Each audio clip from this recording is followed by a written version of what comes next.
بسم اللہ الرحمن الرحیم۔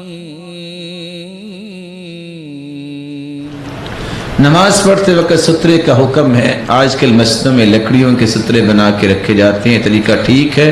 نماز میں سترہ سامنے رکھنا واجب ہے، یہ سنت ہے۔ جو بندہ سترہ نہیں رکھتا کیا وہ گنہگار ہے؟ اگر لکڑی کا سترہ ٹھیک نہیں ہے، جو سترہ کیسے بنا کر رکھے؟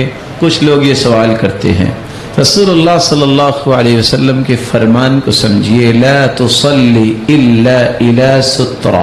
صحابی کو حکم دیا سترے کے بغیر نماز نہ پڑھنا، اور صحیح مسلم کی روایت آپ نے سنی پڑھی ہوگی، اور دیگر روایات کے الفاظ بھی ہیں کہ صحابہ جب مغرب کی اذان ہوتی کانوا یبتدرون الی السواری، تو صحابہ اذان کے بعد جلدی کرتے کس کی طرف؟ ستونوں کی طرف، اس کے پیچھے کھڑے ہو کے نماز پڑھتے۔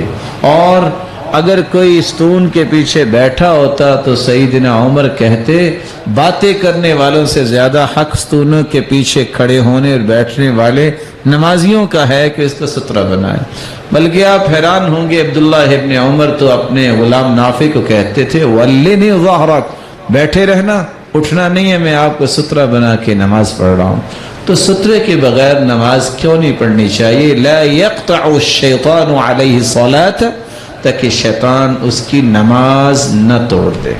اور بعض لوگوں کا یہ ذہن ہے کہ شاید مسجد نبوی میں اور بیت اللہ میں یہ حکم نہیں ہے، ایسی تخصیص کی کوئی صحیح روایت نہیں، وہاں بھی اس بات کا خیال کرنا چاہیے۔ اور یہ حدیثیں جو بیان کی ہیں اللہ کے سننے، مسجد نبوی میں بیٹھ کے بیان کی ہیں۔ ابو سعید خدری رضی اللہ تعالیٰ عنہ جب نماز پڑھ رہے تھے تو سامنے سے گورنر کا بیٹا گزرا، اور حکم یہ ہے کہ جو سترہ رکھا ہو اور پھر بھی نماز کو توڑنا چاہتا ہے فَلْيَدْفَعُ فِي نَحْرِ، اس کے سینے میں مارو، فَإِنَّمَا هُوَ شَيْطَانٌ، یہ شیطان ہے۔ جب اس کو مارا، اس نے جا کے ابو کو شکایت کر دی۔ وہ آئے، کہا کہ آپ نے اپنے بھتیجے کو کیوں مارا؟ ابو سعید کہتے ہیں میں نے تو نہیں مارا۔ کہتے تو کس نے مارا؟ کہا میں نے تو شیطان کو مارا ہے۔ اور اللہ کے رسول نے کہا تھا یہ شیطان ہے، اور فرمایا اس لیے کہ جو شخص نماز کے سامنے سے گزرتا ہے اگر اس کو پتہ چل جائے کہ گناہ کتنا ہے فَلْيَقِفْ 40، وہ چاہے، اس کو چاہیے کہ 40 کھڑا رہے۔ کیا 40؟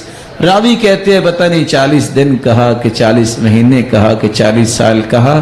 اس لیے نماز کو نہیں توڑنا چاہیے، سترے کا اہتمام کرنا چاہیے، اور سترہ اتنا دور ہونا چاہیے کہ بکری گزرنے کا راستہ ہو۔ نمازی کے سترے کے بارے میں سوال کیا گیا تو آپ نے فرمایا مثل موخرۃ الرحل، جتنی کجاوے کی لکڑی اٹھی ہوتی ہے اتنا کم از کم سترہ ہونا چاہیے۔ اور وہ روایت جو لوگ پیش کرتے ہیں کہ اگر کوئی انسان سترہ نہیں ہے تو وہ لائن لگا لے، وہ روایت ضعیف جداً ہے، وہ قابل اعتبار نہیں۔ السلام علیکم ورحمۃ اللہ۔